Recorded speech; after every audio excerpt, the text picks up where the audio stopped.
All right, so time for challenge 16. Make sure that you've watched the last lesson on express routing parameters because this challenge is all about putting it into practice.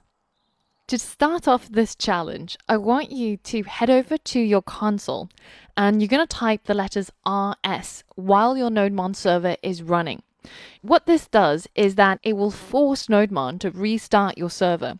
And in terms of our website, that means it will get rid of any previous blog posts that we had because it will rerun this entire page and it will set our post array back to empty.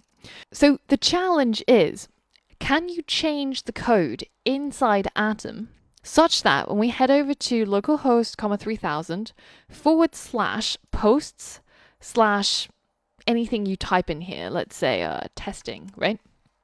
Then when I hit enter, it should do nothing on our page, but when you head over to our terminal, it should print whatever it is that comes after /post/, right? So this last part, whatever it is I write in here, when I hit enter, it should get logged in our console.